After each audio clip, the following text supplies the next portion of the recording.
Hello, everyone, and a wonderful Thursday to all my beautiful viewers out there. Listen to me, guys. We need to talk about the absolute tragedy unfolding at Carly's house right now. My heart is physically aching for Valentine. Do you realize what he is doing? He is throwing his entire life away. Valentine is preparing to leave Port Charles and head straight to Geneva. He has been working tirelessly, risking his own freedom, making deals with mysterious contacts like Z, all to gather evidence against Ross Cullum and save Jocelyn. This is a heart-wrenching betrayal of his character arc. We watch Valentine grow from a ruthless villain into a man who loves fiercely, and now he is being forced to sacrifice everything. And the goodbye scene? Guys, I was reaching for the tissues. Valentine and Carly sharing this deeply emotional, tear-filled farewell. Carly is completely cornered, desperate, and terrified for Jocelyn's life, and she knows that Valentine is walking right into a trap to save her daughter.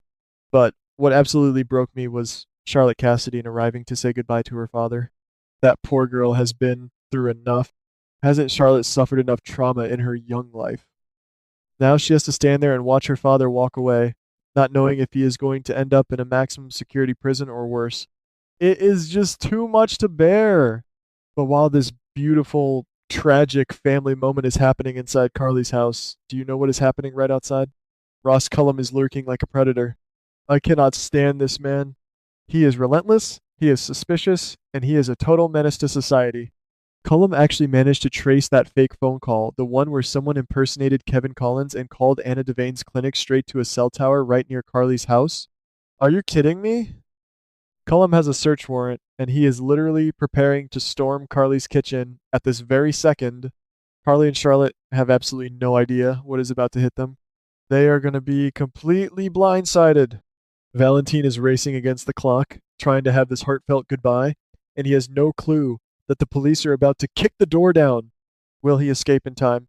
If Ross Cullum slaps handcuffs on Valentine right in front of a crying Charlotte, I swear to you, I will throw my remote control at the wall. It is an absolute nightmare. Now, let us shift gears because my blood pressure is skyrocketing just thinking about Willow Kane. I am so sick of her, guys. She is a complete mess. Willow is running around Port Charles acting like she is the ultimate victim, but we all know she is hiding massive, dark secrets. Um, and today she is in a full blown panic. Why? Because Felicia Scorpio, who is just trying to be a good, helpful person, informed Willow that she has arranged for Drew to get a new communication device. Yes, Drew is finally going to be able to communicate after being drugged by Jen Sidwell. And instead of being happy that her family member is recovering, Willow is terrified and she is panicking. Why? Because Willow knows that the second Drew can speak or type, he is going to expose her. He's going to reveal the truth about the paralytic drugs shortage and all the shady things she has been doing to protect her own image. Willow is a scheming, power abusing congresswoman, and her house of cards is finally starting to collapse. I have zero sympathy for her. None. And speaking of Drew, can we talk about how far he has fallen? Outrageous writing. Drew used to be a hero, a Navy SEAL, a man of honor, and now he is holding his own daughter, little Scout, captive. He is controlling her, keeping her locked away in this twisted family crisis. It makes me sick to my stomach. How could they turn Drew into this kind of monster? But thank goodness for Danny Morgan. Danny is stepping up and being the big brother that Scout desperately needs right now. He swooped in, rescued his sister from Drew's control, and is actually trying to comfort her and bring her some hope. You can see Jason's protective instincts shining right through that boy. Danny's the only light in that dark, depressing storyline right now, and I am so proud of him. He is protecting his family while the adults are acting like absolute lunatics. Now, let us travel over to Windermere, because the drama there is just as infuriating. Lulu Spencer is back in her investigative reporter mode, and I love seeing it. She is trying to conduct a serious interview with Ross Cullum. She is asking the hard questions, trying to get to the bottom of everything. But guess who keeps interrupting and trying to shut the whole thing down? Cassius Faison, or Nathan West, as he is pretending to be. What is he hiding? Cassius is acting so incredibly shady. He is hovering over Lulu, intercepting questions, and practically begging Cullum to end the interview. It is making Cullum even more suspicious, and it is making ME suspicious. Why is Cassius protecting Cullum? Or what is he trying to keep Lulu from finding out? Is it about Liesel Obrecht? Is it about Jen Sidwell's escape? The Phazon legacy is built on lies and deception, and I do not trust Cassius for one single second. He is playing a dangerous game, and Lulu is too smart not to figure it out. Eventually, and then we have the absolute circus happening at the Port Charles Police Department. Dante Falconeri is finally using his brain. He is confronting Harrison Chase. And it is about time somebody did. Dante is questioning Chase about the legality of Tracy Quartermain's arrest. How dare he arrest Tracy Quartermain? Tracy is a legend. She is an icon. And Dante is looking Chase right in the eye and asking him the question. We are all screaming, did you arrest Tracy because she broke the law? Or did you do it just to do Willow Kane a favor? Chase is completely blinded by Willow.